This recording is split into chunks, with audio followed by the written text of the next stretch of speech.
Hello and welcome to episode number 53 of the Hobbies and Happiness podcast, where we talk all about the hobby that makes us happy, tabletop gaming. I'm one of your hosts, Dan. And I'm Jim, and today we're going to figure out why we collect.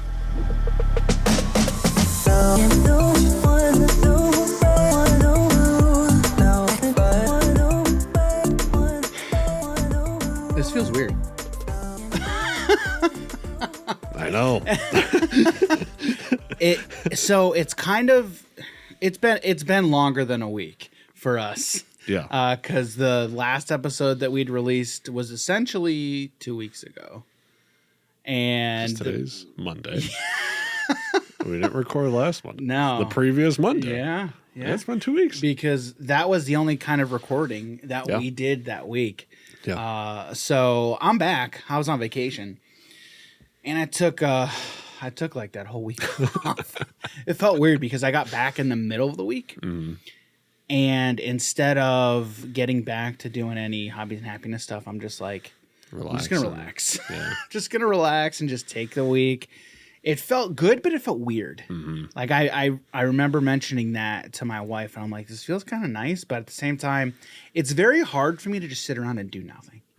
It's really hard for me to do that. Like I always have to be doing something. So so it's not difficult for me at all. Yeah, I have a hard time just sitting still. So if you caught our channel at all, our YouTube channel, I did make a few community posts, some pictures when I was gone to Tennessee. Yes. And you know, one of the things that I did while I was on my trip, Jim, I listened to some books. Oh, you did? I listened to some books on Audible. Weird. Which, if you want to listen to your own books, you can visit our affiliate link, audible.com/hobbies and happiness. Again, that link will be, if you're watching, will be shown on screen. Audibletrial.com, audibletrial.com/hobbies and happiness. Yep. So if you go to that link, you can sign up for a free 30-day trial, where when you sign up for the trial, you get a free credit that if you decide to not continue the trial after 30 days, you get to keep that free book that you decide to get. Mm-hmm. Excuse me. And, I've been talking about We Are Bob. Yes. The We Are Bob series. Yes. I haven't finished it yet, but I did start book 4. Good. It's a great series, guys. It's a great series. And actually, you know what? We're going to actually be talking about another book on the podcast today, and I'll get into that here in a minute. But again, guys, if you want to sign up for your free trial of Audible, again, head over to www.audibletrial.com/hobbies and happiness. Again, www.audibletrial.com/hobbies and happiness. Sign up for your free 30-day trial and get to keep a free audiobook of your choice from the Audible store. All right. So I kind of gave you the tease, okay? And Jim did give us that very nice intro. But we are talking about, why do we collect? Yeah. This is a topic that I've had on our list for a very long time. So as card game players, right, this topic is like, it's very kind of hard. What was I gonna say? It's close to home. Close to home is what I was gonna say. Okay, because like as card game players, that is like that's what we do, right? Like that's what we're pretty much essentially doing, right? Yeah. Sorry, my iPad here is kind of going off, so I want to make sure I silence that. Should have done that before, Dan. Come on, dude. It'd be like that. Yeah. So, and honestly, like if you've played card games, collectible card games, this is more so towards the collectible card games, which again, growing up in the 90s, that's all the card games were. They were all collectible. Yeah. Like the 90s in and of itself was the collectible era. Yeah. Like I feel like that in like early 2000s. Mm-hmm. Like I feel like when I was younger, collectibles were mainstream. Mm-hmm. Then they kind of died down. I forgot about Beanie Babies too. Yeah, Beanie Babies. That was huge. They were humongous. Yeah. So like the collectibles were huge when I was younger. Yeah. Then I felt like as I got older, the collectible craze sort of died down. Yeah. But I feel like it's been brought back, and not just from a collectible card standpoint, but just from a collectibles standpoint. Okay. Like, I feel like designers, manufacturers, just companies lean heavily into collectibles because they know that the moment you say something's limited edition or something's a collectible, people will say, I want that thing. Like, I want that. Okay. Whether it is manipulative, whether that is non-manipulative, that's not the point, right? Do companies and some people use human nature to their financial advantage? Absolutely. Absolutely. And to be honest, I think it's kind of disingenuous when people call out companies that do that, because as human beings, we do that every single day. Whether you think you do it or not, you manipulate people around you to your benefit every single day, consciously and subconsciously. Yeah. Right. So that's that. And that's why I think it's like, it's a little disingenuous when you're like, hey, you big company, you don't do that. Only I can do that. Right. You don't say that, but I think it's also like some people just don't want to be a statistic, even though no matter what, like people are just always a part of some statistic. Yeah, right. Exactly. You know? That's true. That's true. So. And what I feel like there's a stigma against being a quote statistic as well. Yeah, I don't know. You know what I mean? Well, all right. So a few years ago, I didn't want to be a part of the statistic anymore of like 90 some Americans didn't have $1,000 in savings. So I got out of that statistic real quick.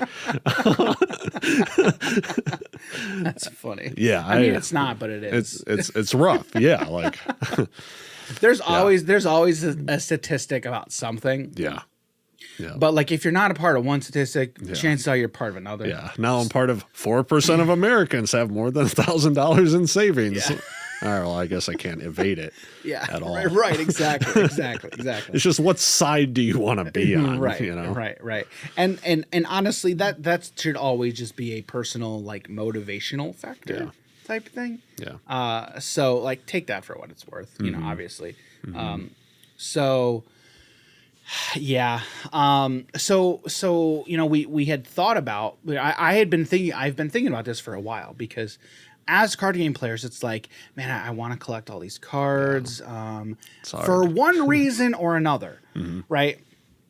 So today we're gonna offer a few reasons from our perspective, right? Now, before we kind of get into those reasons, I wanna touch on a few things here. Okay, doing some research. Okay, I came across an article. Right, it's an article in Psychology Today by a Shirley M. Mueller, MD. So Dr. Mueller, she's written. It seems like she's written pretty extensively about this topic. So she is an art collector.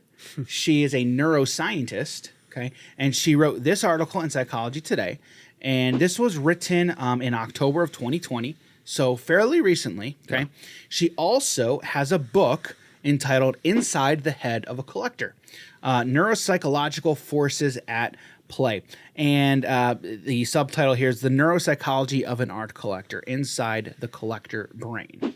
So immediately when I came across this, I'm like, oh man, this is perfect. Yeah. So what I did was I actually reached out to Dr. Mueller.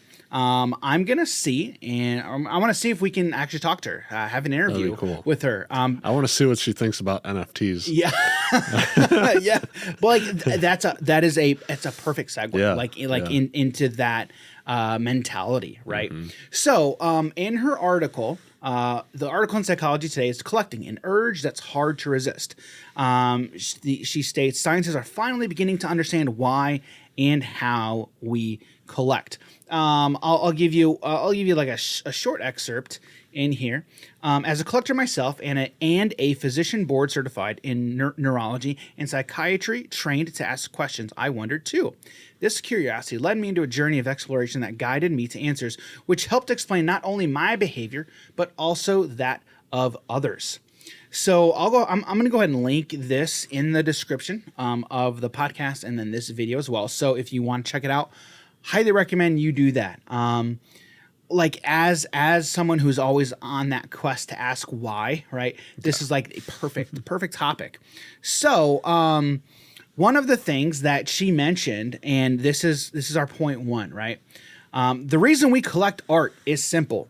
I'm going to stop there real quick. So again, art, we're talking about card games, right?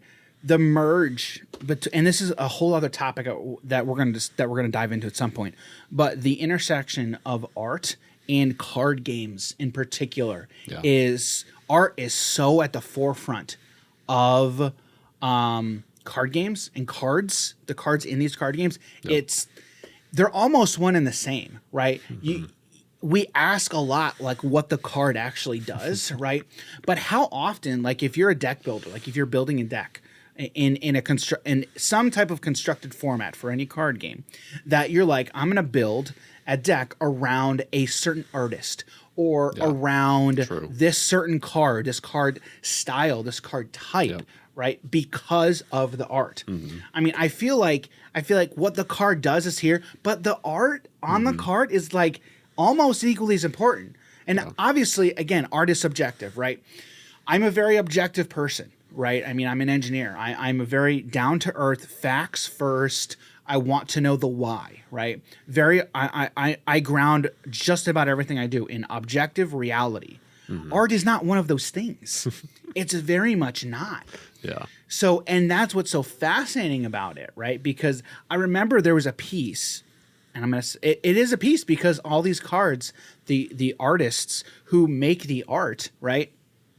They release the artwork and like they have the art piece by itself, and they auction that off, they sell it, and people buy it because it's on my favorite card. Yeah. Like Nico Bolas, pick up a playmat. Nico Bolas Dragon God or Nico Bolas the Ravager. That's some of the best art. Beautiful. Nico Bolas Dragon God, that artwork, I love it. It is phenomenal. He has so many good artworks. So. Right, exactly. Except for the original. Let's not talk about that one. Yeah, let's definitely not post that picture around somewhere. But like, I remember when War of the Spark came out, there was a lot of that artwork from the Planeswalkers, but most particularly that Nico Bolas artwork was just so good. Yeah. Right. So again, this is a whole other topic for another day, but that subjectiveness of art, of artwork, and then that how it relates to card games is for me is so fascinating. And how many times have you heard sitting down at the game table and you're like, dude, I love the art on that card. That card looks beautiful. Yeah, right? And honestly, I feel like Wizards of the Coast has done a phenomenal job really showcasing the artwork. They've made it more about the art than about the cards themselves. And you know what? And that's almost like a double-edged sword, right? Because you've got people who are like, why they're just a money grubbing company who loves money. I mean, yes, this is true. Like, we live in a capitalistic society. I'm very much a capitalist, right? But at the same time, it's like, I'm not really going to complain because it's like, I want it. And again, like that's also, that could be, I won't deny this, an example of a company. And I'm not going to say exploiting it, right? Because they're definitely benefiting off of it, but they're also commissioning artworks, right? Yeah. In some cases, right? They're commissioning artists to make artwork for it, so having multiple designs, right? So there's a lot of ramifications, we'll say. Ramifications and consequences for having multiple pieces of art for one specific card. The nice thing too, like if you're I'm gonna say purist because it's the only way I can think to say it. But if you're just concerned about playing the game, not limiting you on how you can play the game or whether or not you can play the game, right? It is from the standpoint of if you can't afford a certain card, right, because of the nature of secondary markets and whatnot, and you're looking to buy singles. But from the standpoint of like your ability, your specific ability, you don't have to have 10 different versions. All you need is the one that you have. You get the cheapest one. Right. If that's all you care about. Right. Yeah. So, one thing I was also going to add. So, like when we were talking about the artwork as well, but in Magic, and it's not just the artwork of the cards, but you can also bring it a little bit more simplified as well. Yeah. You know, we have these 5 colors in Magic, and a lot of the times, people when they're getting into Magic, they're like, "Oh, I really like how these just the red cards themselves look, or if their favorite color is red, a lot of people just get into that color, or blue. Same thing with white and black. I specifically left out a color, and so, but yeah, it's the same thing of like, sure, it's not just the artwork, but now you simplify it even more of, oh, I don't know a color I should play, but I like red and as a color, so let's play that. Yeah. All right, before I continue that, I started talking about this quote, so I'm going to finish it. So she quotes on her website, says, "The reason we collect art is simple. It makes us happy. In this faraway place, apart from the rest of our lives, we can't imagine. This is different than when we are involved in the routine aspects of living.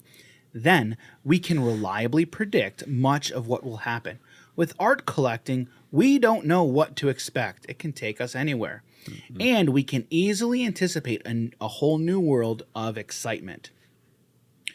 So that quote is specifically talking about art collecting.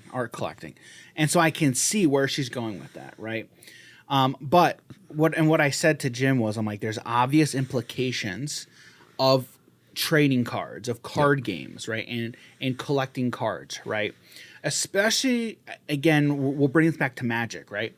But especially when we're talking about a game that's been around for almost 30 years now. Like, there's so many cards that are out there, right? And different variations, different versions, misprints, which often misprints can be valued very high as well. But my big takeaway from here was that one sentence: it makes us happy. Point one, why do we collect? It makes us happy. Makes us happy. Because I like them. Right, right. And so, like, again, we're specifically talking about cards, right, in our card games. But in general, and I like that a neuroscientist pointed this out, because it's something that is almost, it's obvious, right? But it's also sometimes not really, because like you know that feeling, right? You have that feeling, but it's not one that you like think about per se. You know what I mean? Like when I was collecting all those cards, like when War of the Spark came out, I'm like organizing all the planeswalkers. I'm like, okay, I need Nico Bolas. It's going for how much? It's the last one I need. Got it. Let's go. Got the playset. Yeah, got the playset, and I used it in decks, of course. But it's that little pump of what's that chemical in the brain? Dopamine. You get that dopamine hit, right? I mean, it's just, it makes us happy. Like whether that's good or not. Like, and I don't think you can say being happy is bad, right? Like you could be happy for the wrong reasons per se, right? And this could potentially be something, right? My grandmother was a habitual hoarder. Oof. And me, my siblings, my cousins got on her all the time. Like, Grandma, why? And now, and she has since passed on. She passed a few years back. But I was just with my family for a wedding, and the house that we were at gave me very much grandma vibes like they were antique dealers, so they had a bunch of stuff everywhere. But like they actually had a purpose, right? For it's it. a bit different. It's a bit different, point, and that's what I said. I'm like, there's a difference here. Like this stuff is nice, and like they're reselling most of it. But at my grandma's house, it was just floor to ceiling and just don't know junk. when I'm gonna need it. You never know when you're gonna need it. You know how many times I heard that? You never know. Oh, I know. Yeah. I know. But honestly, at the end of the day, did that make her happy? Probably a little bit. But also, that's also like a whole, like a generational thing too. Yeah. Someone who went through the Depression, right? That era. So it's a little bit different. And I know, like, I've talked to older generations of like, it's very different. Like, it's just, and like their parents, it's a lot different. It was very much a lot different. Yeah. Because like that was out of necessity, right? The hoarding out of necessity, like in order to survive. But in any case, makes us happy, right? So and like when we were talking before, like did you think about that? A little bit. So like right as I sat down, Dan asked me, he's like, so why do you collect? I'm like, or he asked me, does it make you happy? I'm like, well, I guess like kind of, because, you know, like these games have been my entire life. I was collecting Pokemon pretty much when it came to the US. I want to say 98, 99, whatever time frame it was. I think so, yeah. So I was really young. And there's a saying in Pokemon, gotta catch them all. So it's just been my life's journey, and still I don't have every single one, Dan. So many. And I wonder if it's got that had to have been intentional. Yeah. But was it intentional to make money? Probably. Probably was. Yeah. Right. Because you got to get all the Pokemon cards. Right. And how many times have you heard the "gotta catch 'em all"? Dan, you have no clue how many times I've heard that. Well, right. I know. That's my point. Especially as a kid. Right. And like as a kid, I want. How many times did our parents be like, "You gotta get no, I don't want to spend the money. No." I never really asked. It's easier to ask forgiveness than permission. Am I right? You're not wrong. But exactly. But continuing, right? Yes. When he was asking me, I'm like, not only has it been like essentially my entire life of playing these games or collecting this stuff, it's also at that time, I know that my family wasn't very financially stable. And we had a lot of problems, and I would never just ask for that stuff. So now it's like I'm kind of making my childhood self happy more than I'm making myself happy, even though it's literally me. Yeah. It's a different version. Yeah. Right? Yeah, it's a different version of you. Yeah. Right. So, yeah, and so throughout this too, like yeah, we're asking the question why, right? And I feel like in bringing up this article and Dr. Mueller, right? I do want to get to. I would love to have her on the podcast and get to talk to her and listen from a neuroscientist about like the reasons why we like to do these things. Why does it make us happy, right? So I'd really like to hear the science behind like what we know, like what are, I've heard this term, I don't like this term, but it kind of makes sense, especially in this application, like our lived experience, quote. Yeah. Right. Like these things make us feel a certain way. Right. But I kind of want to get back to or behind but why? Like, why does it make us feeling like this? Right. Yeah, I can see on the surface the why, right? Yeah. But can we look past that and kind of get to the why in ourselves that it does? If that, you know what I mean? Yeah. Right? So like in the next thing I want to touch on, like I feel like this makes us happy is kind of obvious, right? Because why would you do something that makes you unhappy? Right. Because it's a job. Yeah, exactly. Right. But it's fascinating. It's funny you say that though. Yeah. I was having a conversation with someone today. So our foreign exchange student, who's working at my company at the moment, right? We're talking about going to school, your career, your passions and whatnot, and he made a statement which is fairly like mainstream and very much mainstream when I was younger. The sentiment of, well, you're done with school, you go to college to get a good job, right? You get a good job to have a good career, to pay you more money, to be successful. So the moment success was brought in, I said, okay, define success. Define for me what is success. Well, I can't. I really can't. Like, exactly. Okay. Success is very subjective. I know earlier I said I like being grounded in objective truth and objective reality. Success, again, is really not an objective thing you can measure. Yeah. Okay. It's going to vary person to person. Exactly. It is very much subjective. Okay. Yeah. So I very much understand that sentiment of go to school, go to college to get a good job, to be successful, and to have a good life. Like, okay, like I see where that's coming from. Growing up, right? That sentiment was thrown around so many times, right? Rarely, growing up, did I ever hear, "Do what makes you happy. Yep. Do what you love. That's what I think Pursue being your successful is. passion." Right? Now, you also do have to balance making a living, supporting yourself, supporting your family. Yes, like those. Yes, you do have to Once a figure out. family comes into play, now you got to think about different stuff. Right. If you're by yourself, then You still have to support You can yourself. be a bit more, You still have to risky live with like You stuff you do. Right. Yeah. You still have to live. Yeah. You need to be able to feed yourself. Yeah. All that stuff. Right. Yeah. All that stuff. Right. But again, you then need to figure out for yourself, like, what does being successful actually look like? Like, how can I be successful? So, like, and I even said, I'm like, but let's take this instead of, I think it's harmful. I did use the word harmful, but I wasn't really sure what word to use, right? I don't like telling young people, especially like high schoolers. I just don't like the default, well, go to school, go to college, get a good job, yada, yada, like that whole rigmarole, right?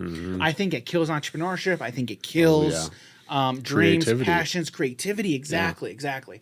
And that is what, personally, I want to try and instill in my kids and in my children is, let's figure out what your passion is. Let's figure out what you're good at. Let's figure out what you love doing. Yeah. Then figure out how can we make it so you can support yourself doing that thing you love. Yep. Okay? Because when you're doing that thing you love, then everything else is, I don't want to say everything else is going to come, but you're going to work your butt off to make sure you can support yourself doing this thing that you love. Yeah. Right?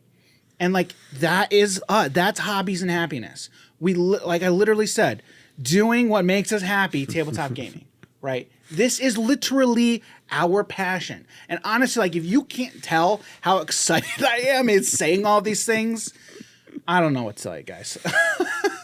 Like personally, like I get so excited when talking about this stuff, right? So I think point one kind of goes hand in hand, right? Like I don't collecting isn't my passion, but it's really a part of card gaming. I feel like It's a part of the hobby. Right. Yeah, exactly. Which, especially if we're talking about like opening up a store, if we don't have any of this stuff, what are we selling? Yeah, right. Like, well, cards specifically, not even so much like No, tabletop. right. But at that point, it's also like, well, yeah, we're also collecting these other board games and whatnot. So it's kind of the same thing. It's part of it. It's part of it for sure. Yeah. Like there's so many different facets. When we talk about opening up a store or whatever, there's so many different things, right? And like just having cards and opening and stuff up, it's definitely part of it. So so this is definitely the one that we could talk about the most, just making us happy, right? Yeah. Right. All right. So I really hate this next one. So much. So point two. So first one was makes us happy, right? Why do we collect? Number two, makes us have a fear of missing out. Makes us have a FOMO, right? Yes. You know, the term FOMO has been thrown around a lot for good reason. I think with the prevalence of Kickstarter, FOMO has really come to the forefront of the conversation. Anytime you talk about Kickstarter, FOMO that's normally the first thing that people talk about, right? Yeah. And then these designers, the developers, manufacturers, publishers, whoever it is, when they have Kickstarter exclusive, you have people on both sides of the fence, right? I can see both sides, and I know that's a very milquetoast thing to say, right? But I do, because I am one, Jim will attest to this 100%, where, okay, get it, all in. I'm going to back it, I'll back it. Do companies know that there are people like that? Yes, absolutely they do. Is it manipulative? Oh, yeah. Yeah. But again, like I said at the beginning, like if you're calling it out, okay, you're probably doing the same thing in one area or another. Mm-hmm. Now it's on an absolutely different level, obviously, because you're probably doing it in a more personal scenario / setting, if you will. So like, if you don't like it, in my mind, if you don't like it, then just don't back it, right? Or don't partake, right? Now, again, if you do, again, that FOMO, and again, we both do not like FOMO. We do not like. I don't like it personally. I hate the feeling. Exactly right. The feeling is rough. It is. Personally, I'm very much for, and there are companies out there, and I think that they've got a good heart, right, and they've got a good principle, philosophy behind their principles or why they do what they do. Of we will not do Kickstarter exclusives because of X, right? There are plenty of companies out there who do that, and there are also plenty of companies out there who don't. DC deck building game just finished their Injustice Kickstarter. I'm excited. Like, we love that game. Do you love that game, Jim? I'd say so. Yeah, I'd say so. It's my first deck building game. Yep. The first one I played. I enjoy it. I really, really do love it. But again, you'd be hard pressed to find a card game that I don't like. It has its flaws, but I still like it.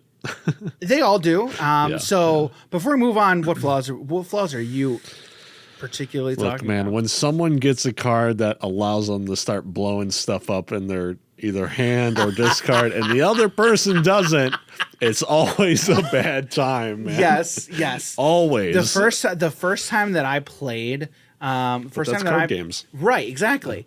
Anytime something bad happens in a card game, somebody complains about it normally. I'm just like, and I've complained about that too. I complain about it, but I'm like, variance, I mean, it's a card game. Like, variance is absolutely a huge part of the game, right? But what I was going to say was the first time that I played a DC deck builder was the core set, right? And then the card Super Strength +5 power. It's like whoever got that, because that was the one card in the main set that gave you a bunch of power. It was that one and Superman. Superman was like +6 power, then you get all the superpowers from your discard into your hand. It's like, okay, like that. that's pretty crazy. Yeah. So those were the big drops, the big cost cards. Yeah. If one person got it, they because how much power did Lobo give? Was that also 5 or was that 4? Might have been 4. Okay, I'm not sure. I'd have to double check. Yeah. But Lobo, you could blow up 2 cards. Yeah, I think it was blow up 2 cards or something. Oh yeah, Lobo's busted. Lobo is so crazy. much better. So good. Yeah. I'll take 4 power and blow up 2 cards any day. Yeah, but like any card game, like any game, right? It has its flaws. Yeah. But they leaned very heavily into Kickstarter exclusives. Yeah. I wasn't the biggest fan, and we have a lot of DC deck building game content, and we're going to continue to have a lot of DC deck building game content on the channel.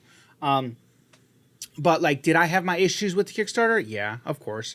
Like, I'm never 100% happy with how somebody decides to do it. But I also recognize and realize it's their company. They're going to do what they want. Yeah. They also are trying to make money, right? So I can't, as somebody who tries to make money every day to survive, support family, support a company, grow a company, like, I get it. Like, I get it. I absolutely get it.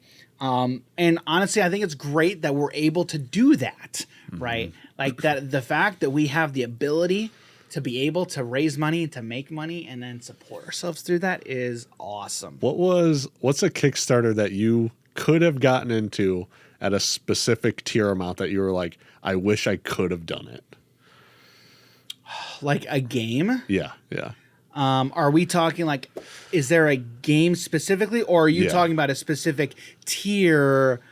So either or. So like in a game that's already gone, like you got a base version of it because you're like, I don't really want to spend the extra money to get this higher tier, but you could have also been like, I really wish I got that one because it was, but now it's gone, obviously. Man, that is, here's one. SRG that you know which game I'm talking about, the wrestling card game. I had that backed and then I canceled it. Oh, okay. I had that backed and I canceled it. That game was a lot of fun. And then I'm like, we met the game designer. No, this was after. It was after. There was a reason. I can't remember why I canceled it. I can't remember why I canceled it, but I recently looked back at all my Kickstarters, and I'm like, I'm looking to see like where stuff is in the process, and then I go, you idiot, and I call myself an idiot. I'm like, you dummy. Why did you cancel that, man? So yeah, that was one. That was one. Yeah. So there's only one I can really think of, and that was a few years ago when Ashes of Creation, an MMO I've been waiting on for like 4 years now, and it was in Kickstarter at the time. It was the highest. I don't think it's the highest game on Kickstarter, but like the highest MMO backed project with like $3.2 million or something like that. And crazy. And back then for $500, if you backed it, you would get a lifetime subscription to their game. And I was like super hyped for this game, but at that time I didn't really have the money. Yeah. So that's a good chunk of change. Yeah, it's not a small number no, not either. A small amount. No. And especially when so normally MMOs tend to take at least 5 years to make. Yeah. And they were just in the starting process. Yeah. Right. So it's like, it's going to be a while till I even get this. Right. So soon it's coming out. This was 4 years ago. Yeah. They're in alpha testing. Okay. They're in alpha. Yeah. I remember you talking about that game. Yeah. A lot. Yeah. $500. That could have been mine. That's crazy though. That's crazy. Yeah. So FOMO, like if you get it, it's great. Yeah. But a good example too is Here to Slay. Yeah. Here to Slay and Unstable Unicorns. Okay. More specifically, Unstable Unicorns. Okay. Because Unstable Unicorns, great card game. I love that card game so much. Unstable Unicorns, like you can buy retail versions, right? And I have everything that they've released at retail. But when I got into the game, I found that there's these other Kickstarter exclusive versions. There's it was like a control specific package. Get it? Exactly. You can't. I can't get it. How much is it? You can't find it. That's the problem. Oh, gosh. Okay. Like it's number one, hard to find. Yeah. And then number two, if you do find it, it's extreme. It's like $400 or $500. Oh. For a copy of Here, like an expansion to Here to Slay. Yeah. Right? Or I'm sorry, Unstable Unicorns. Yeah. So that's one where I'm like, okay. For someone who like wasn't even in the hobby or in the space at the time, that's a huge feel bad. Yeah. That's a big feel bad, right? Yeah. So again, I don't begrudge companies who do that because I get it. Your goal, you're trying to maximize profits. Yeah. Maybe we should specialize in Kickstarter exclusive secondary market. Yeah, right. Right, exactly. So like that's where it's like as a publisher, as a designer, first and foremost, like if you're a public company, your duty is to your shareholders and maximizing profits, right? But most of these companies are not public companies. They're small developers. But in the case of DC Deck Builder, Cryptozoic Entertainment is a fairly large company, right? Now, I don't know if it's public or not, right? Could very well be a private company. Most likely is a private company, but it's still a much larger company than for like what Kickstarter was originally intended for were smaller publishers, smaller designers to get their project out there, like Spirituals, right? Like Daniel, like creators like that. That's kind of what the original intention for Kickstarter was, right? I have zero gripes with any company utilizing a service or a company like Kickstarter or GameFound, right? Because there's a lot of advantages for any company to use Kickstarter, right? But, however, when these larger companies do, the larger companies in particular, they normally have we're all about making money because as a much larger company, more people to pay, more overhead, they need to make more money. So they really can't afford to have principles for lack of a better different word, right? Priorities. Yeah, right, exactly. That's a much better way of saying it, right? Mine was very much tongue in cheek, intentionally tongue in cheek, obviously. But if still, they know they need to pay the people working on their stuff, their morals are already there at least. Yeah, sure, of course. Like they have obligations that they just can't. Like if it's just one guy, it's like, okay, how much money do I want to make, right? If it's just you're just worried about yourself, that's a whole different thing. Unless, okay, I have 10 employees, so I need to pay, right? And that's where like your priority most likely is your employees over anything else, right? So that's where the bigger the company, the more people that are there, the more there's a lot more involvement there. More money, more problems. Exactly. More money, more problems, right? Exactly. But that's it. That's really it. So, and that's why where I'm like, I get it. Like, I do not begrudge companies who would do things a way that I'm not the biggest fan of, or I just don't like. They're going to do what they're going to do. Yeah. It's a free country. So, So that's number 2. Makes us have FOMO. Number 1, makes us happy. Number 2, makes us have a fear of missing out. And then number 3, it makes us money. Why do we collect? It makes us money. Yep. 100%. I mean, why? That has to be a big reason for art collection, right? Yeah. Especially art pieces where you're talking about millions of dollars in a lot of cases, right? And how many times are people like, I have a full collection, again, bringing it back to cards, right? I have a full collection of first edition Power 9s. Base set shadowless Charizards, At the time, if you're collecting it, you may not realize the future worth of something, right? But that's I kind of want to touch on Flesh and Blood now, right? Yeah. Flesh and Blood, Legend Story Studios kind of had like their motto was like players first, something similar to that. But they specifically had first edition boxes that you can't get for anything anymore. Like new sets that come out, they'll have, okay, here's first edition set. Here's your first edition boxes. Then they have, after that, they're gone. They sold out of those. Then they move on to unlimited, which again, that's a way, like as a player, like if you want to play and you're not concerned about the collecting aspect, because there's really two different, when we're talking about card games, right? You have the play side, and then you have the collecting side, right? We're playing with these art pieces, right? Yeah. Like Flesh and Blood recently had their Pro Tour, okay?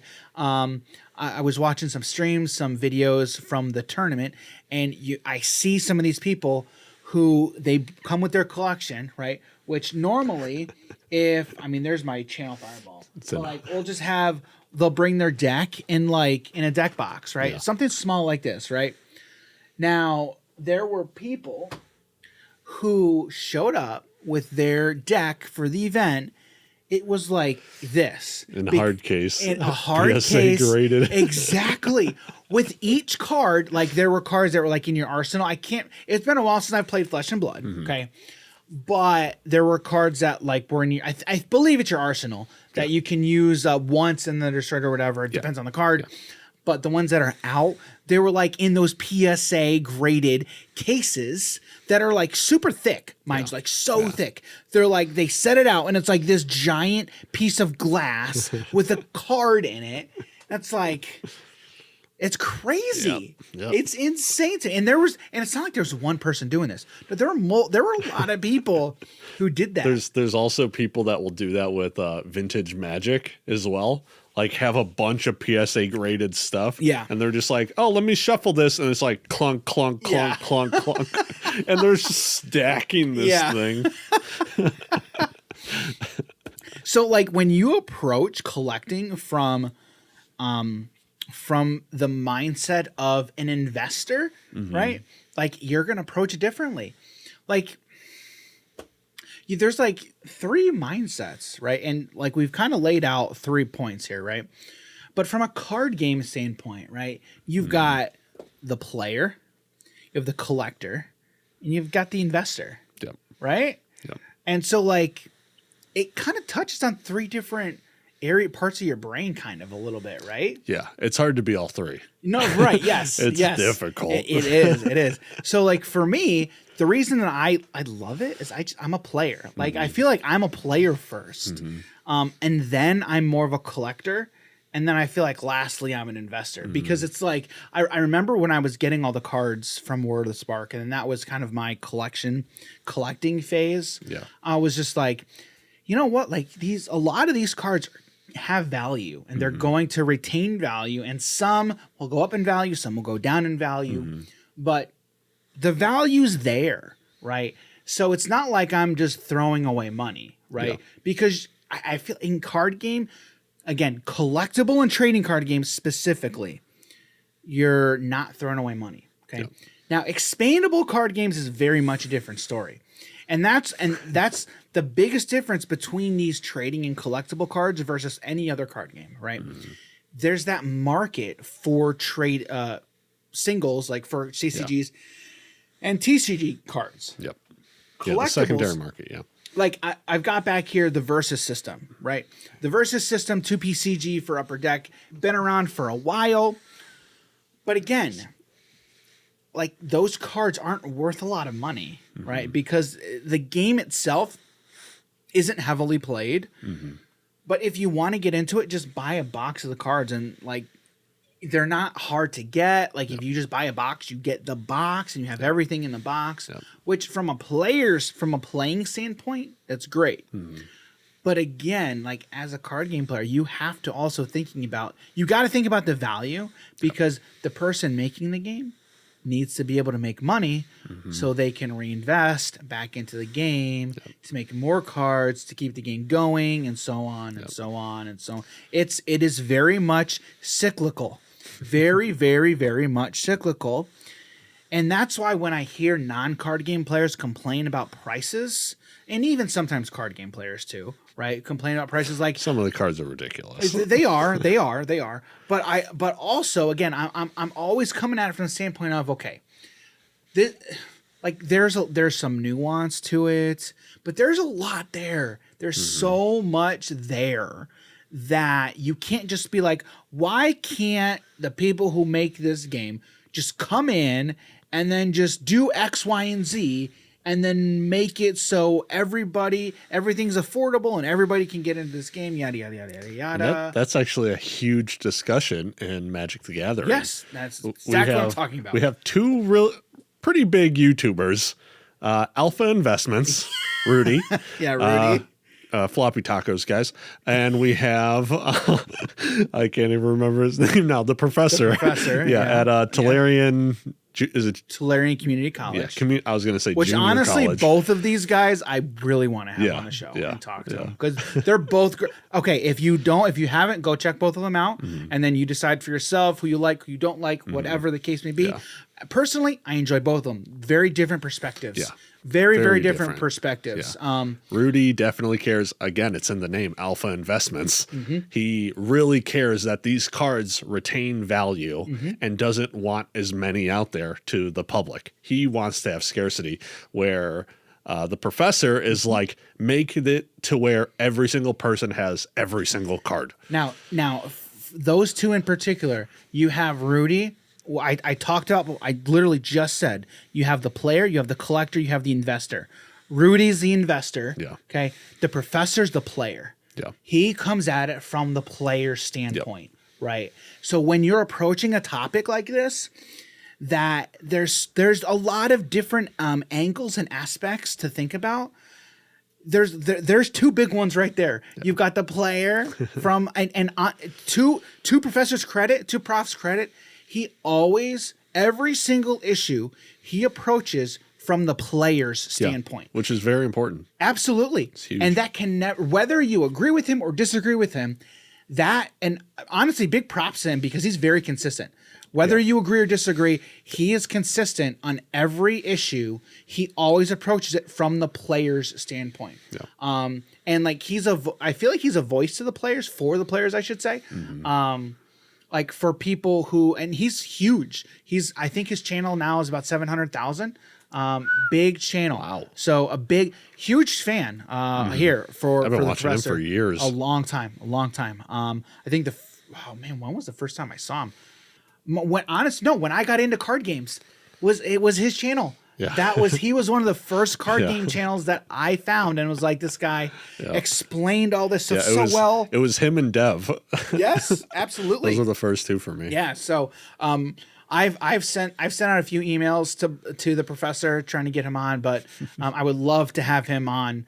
There's a lot of people that I'd love to get on the show, but he's definitely one of them. Mm-hmm. But yeah, and then you have Rudy, who again very consistent. Every issue he comes up from the investment side of the puzzle piece. So honestly, guys, like look and see what. It's hard to say you're wrong or you're right when a topic like this. There's really a lot that's involved to it. Which also, like when we were talking about Flesh and Blood, they have the first editions, right? And then they come out with the unlimited editions. And these are two hugely different priced products as well. They are. Yeah. I forget exactly how much like first edition packs go for, but then when you get to the unlimited, those are just the normal $4 or $5 packs in comparison to like $20+. Yeah, right. So like then sometimes it's like, or it pays attention to both sides of that coin. It's like the investor's side, the collector side as well, and then the player's side. So I think Flesh and Blood's doing an amazing job with how they have stuff set up. Yeah. They're doing phenomenal. And honestly, the players seem to think so too. Like communities really take to Legend Story Studios. The stand that Legend Story Studios has, they really want to get players into these LGSs, local game stores, to play their game. I think what Legend Story Studios is doing with Fab is phenomenal. So yeah, that's a game that I would like to get into more. It's expensive. Yeah. It is an expensive game to get into. The thing that I find really difficult about getting into another card game, it's not so much the money aspect, it's do I have people that also want to play this game? Because if I only have like one other person, I'm not going to really dive into it. He'll always have one. Yeah. He'll always have the one. So like I just won't dive really head first into it. For sure. To where if it's like, you know, we have like 8 people who are all interested in this one game, and it's like, well, okay, we're playing it every week or something along those lines. I'm going to get more into it. Yeah. Totally different. Yeah. So, So for us, you've got our three things. Number one, why we collect. It makes us happy. Yes. Why we collect, it makes us happy. And again, this whole conversation revolved mostly around cards and card games, right? Yep. Number two, it makes us have a FOMO. That's kind of a weird thing to say, but it's very true, especially if you're a player. You know it's true. You know you pick it up and you're like, gotta have it because I don't want to miss it. Yep. That secret lair? Oh, that perfect example. Because too, you don't know what the price is going to be on a secondary market. Yeah. You don't know what it is. Like I've got my Bob Ross lands over here somewhere. That was also cool. I like Bob those lands. I'm like, sign me up, man. Yeah. Sign me up on those ones. Yeah. Those are cool. I like the full text box lands. Yeah, with zero art. Zero art, just all text. Yeah, that's funny. And then number 3, the third reason why we collect, makes us money. It makes us that cold hard cash, man. Yep. And honestly, I feel like whether you think about it or not, I think at least one of these aspects applies to you. Applies to you why you collect cards. Like if you're a card game player and you like collecting cards, one of these has got to apply in one aspect or another. Yeah. So was there one other thing that you thought about? Or that, I mean, I feel like this kind of gives us the gamut.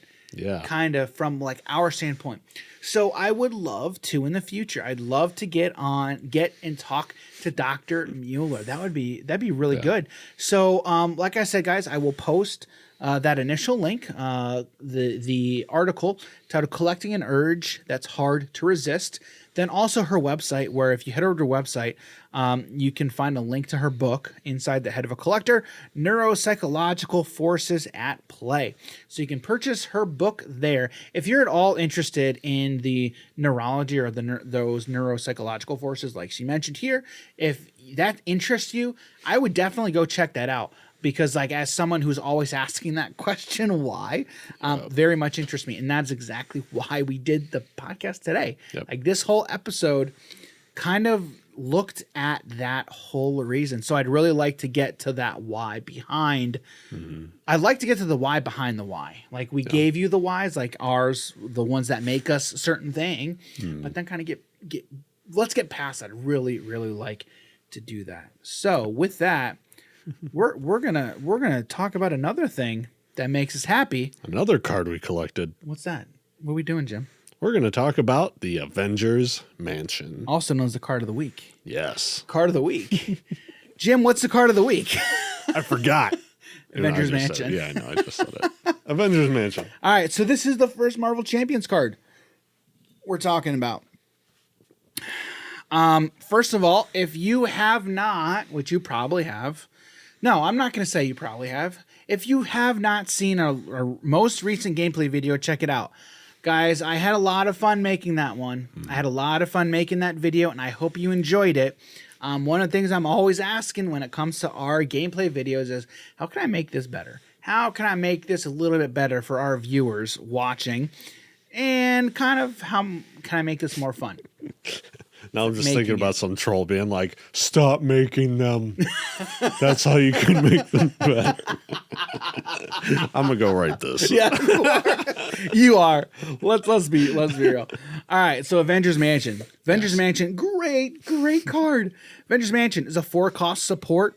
It is an Avenger. Location, it has the text max 1 per player. Yes. It has a mental resource on it. And then it has the action, exhaust Avengers Mansion. Choose a player. That player draws a card. Jim, can you tell us why this is a powerful effect? So I think the part that makes it really powerful is that it's colorless and can be played in every single deck. Yeah. But it doesn't have to just be you. If you're playing with another person or 2 other people, you can choose one of them to also, or to instead draw the card. So very, very powerful. So, and not to mention, card draw is like one of the best things you can do in a card game. In card games, ever. Absolutely. But in this game in particular, what are cards? Those are your resources. Exactly. Like your cards do the things that you want to do in the game, but they also act as a resource. Yep. So the biggest drawback to this card is it costs 4. Yes. So what that means is it costs. It's an investment. Worst case, it costs 5 cards in hand. The card itself, and then 4 other cards. Yep. That's worst case scenario. And honestly, guys, if you're going to pay for it like that, don't do it. Not worth it. I don't know if it's worth it. I don't know. All right. If we're saying turn 1, do it. Turn 1, absolutely. Turn 1, yes. Turn 1. It really depends on what else you have in your hand. Correct. Though. So Correct. It might not be worth it. But think about turn 1 over the course of the game. So our last game, okay, it went 10 rounds. Yeah. Yeah, I was looking at it today. The game went 10 rounds. So if you drop this turn 1, that draws you 10 cards. Yes. 10 resources. Absolutely worth it on turn 1. Yeah. 100%. Because then at that point, you're essentially netting 6 resources at that point. You pay the 4, or I guess you could also say 5. Yeah, so you're netting 5. So netting 5, yeah. Yeah. Yeah, so you're up 5 on the entire game. That's earlier good. The better. Absolutely. I mean, and any resource generator, it's always the earlier the better, right? That's why, like, if you're building or piling a deck, prioritize your resource generators, your card draw, those permanent cards that will gain you the most value over time. Anything that's value generator. I'm just going to call it a value generator because I think in this game in particular, that's kind of how you have to look at it from a card draw and resource generation. They're essentially the same effect because it's generating value, right? Because in this game in particular, cards equal resources, so we can kind of view them in the same aspect, right? Of value generation. So, but yeah, the biggest downside is that 4 costs. So when I first got into the game, starting to figure out like cost and like how stuff's paid for. Anytime I ever saw 4, I'm like, 4. Oh, that's like all I can do. That's all I can do. Yeah. It's like all you can do in a turn. All right. So then you have to balance. Okay, what am I going to be able to do this turn? Okay. Then what's coming? What's the villain going to be able to do? Am I in hero form? Am I in alter ego form? Yep. What am I going to do? Then what's the villain going to do? But also, like you said, the fact that this is a colorless card, it's a basic card, huge. Huge. Any hero can run this in their deck, right?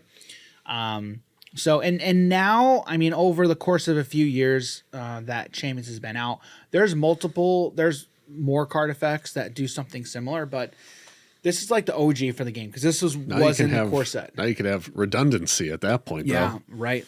Exactly. Which is never a bad thing. Right. Yeah, because this says max one per player, right? So you can only have one of these in your deck. Well, out on play. No. I think, it's not a unique. Yeah. But I don't know if you'd want to do that. Probably not. You wouldn't want to, but you wouldn't want to have multiple in your deck. Yeah. Doesn't really make sense. Yeah. The only thing is if you wanted to see it sooner than normal. That's the only thing. Yeah, but then it's not worth it. Right. It's not. But also, because what I was just gonna say was it's a dead card at that point. Yeah. It's not though. It's not though. It's just a science or a tech it's a mental resource. Mental resource. It's a mental resource, right? Yeah. But I'd much rather have a different card in my hand that can do more things than just do one thing. Yeah. Right. True. So, man, the way you think about cards is so different in Marvel Champions than for us any other card game because we bring everything back to Magic. Yeah. And so everything that I know about card games is informed through Magic. Yeah. So then when you go to a game like Marvel Champions or even Lord of the Rings or Arkham Horror, right, these co-op expandable games, it's so different in thinking about how I evaluate a card, just a card. Like, how do I evaluate it? Yeah. So, like, the term it's a dead card is not really applicable in Marvel Champions, right? Because you can still use it. Because a dead card, like I was just playing Magic the Gathering. If you caught me on stream the other day, I was streaming some Magic Arena. And I played some old decks. And then I went on and I updated some decks. And I can't remember what I was playing, but I'm like, this is a literal dead card in my hand. I literally cannot do anything with this card. Why is it in my hand? I hate it. You know what I mean? But that's never going to be the case in a game like Marvel Champions. Yeah. Like, you may not be able to utilize it for the main thing. Like, in this case, if I had another Avengers Mansion, I would not be able to play it, put it on board if I have one already on board. I just have to utilize it as a resource. Although it would be pretty nice if, say, you like drew into that one into your hand, right? The extra copy that then you already had this one out on board, and the villain made me sack it, or made you sack it, or somehow of being like, well, I have this other one in hand, so it's really not that bad. Right. Other than you got to pay 4 mana. Right, you just got to pay 4 more mana, and then basically take a turn off. Yeah.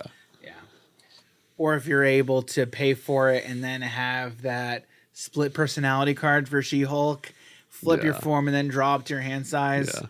So play the Avengers Mansion somehow, then do the split personality, which I can't remember if that's an event. It might be an event. I can't remember. Most likely. But that was She-Hulk is fun. She's so good. She's so good. And I was also thinking about it, right? The best I've ever been in this game was when I was going aggro. Yeah. And normally Dan tends to not really play aggro. So every time that we get into those like longer term games, right? Dan's just always like popping off and setting up his board state. And I'm just like, I guess I punch him in the face for 15 damage. Yeah. And it's like you look at my board and it's super bare, but I'm just like progressing the game. Yeah. And because we talked about, I don't think that video has gone up, but we've discussed it in the past of the support deck I was playing of Captain Marvel. Okay. And I didn't feel really good playing that deck. Okay. But I had fun playing it. I just don't think I was doing a good job playing the list. Right. And granted, that was like your first time playing that list. Yeah. Right. Yeah. Right. And even going into another game, I don't know if I would feel better playing it, even though I'd be more familiar with the cards. But it was a completely different setup. And even at the end of our game, Dan was like, "How much damage did you do?" I'm like, like next to nothing, because it was just like it wasn't that sort of deck, and I also am not used to this style of play. Right. So, but every other time I was like that first time you played Iron Man. Oh, dude, I was destroying his Iron Man, and then the She-Hulk game. We need to play Iron Man and Iron Heart. Yes, I don't care which one I play at that time. Right, They're so good. Right. I would love to build. We'll have to build an Iron Man deck and an Iron Heart deck, and then take on something. We'll take on Ultron. Let's take on Ultron with like, Iron Man and summon Iron a bunch of bots, and we're like, F your bots, dude. They're all dead all the time. All right. Let us know down below if you want to see Iron Man and Iron Heart in a future Marvel Champions video. I'm gonna comment that too. Or maybe we'll stream that one. Yes. That would be fun. Or do both. We'll have a video and stream it. Yeah, that'd be sweet. So all right, well that's the card of the week for this week. Avengers Mansion. Let us know your thoughts. If you're a Marvel Champions player, do you like Avengers Mansion? Which how can't you? How can you not? I mean, I feel like the only complaint would be it's a 4 cost. Yeah. That would probably be the only complaint. Which honestly, anytime there's something that costs 4, I feel like the first question is it worth it? How good is it? Yeah, well, yeah, right. Yeah. Like, is it worth the 4? Is it worth the 4 cost? Which in this case, I think the answer is yes. If I had a card that was like 4 mana, deals 13 damage, okay, I'm playing it. Yeah. All day. I'll have multiple copies in my deck if allowed. Yeah. And I'll just be like, pitch my entire hand, deal 13 face, attack with my dude, activate effect, restand, attack again. And I'm just like, well, that was 20 damage in a single turn. Yep. Sign me up. Yeah.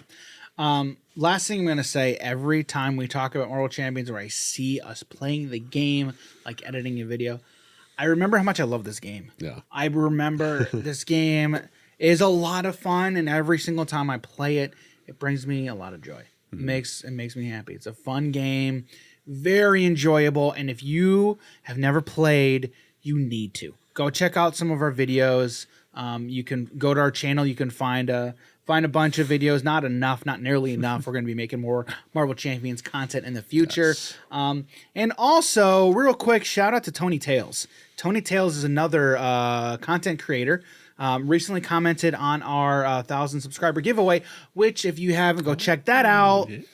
Gave us congratulations, but he's a big Marvel Champions content creator. That's all he does content for is around Marvel Champions. Okay. He's got a lot of content out about explaining the game, these different archetypes, which yours would be, there is an archetype in the game. It's called Rush. It's like a rush system. Exactly. It's basically aggro. Sign me up. It's all about defeating the villain in like 2, 3, 4 turns as quickly as possible before the villain has a chance to do any sort of setup. Me up. So if there's heroes like that's 100% your style for this type of game. So go check out Tony Tales. I'll make sure I leave a link to his channel in the description. But I feel remiss because I don't think I've ever mentioned him yet on the channel.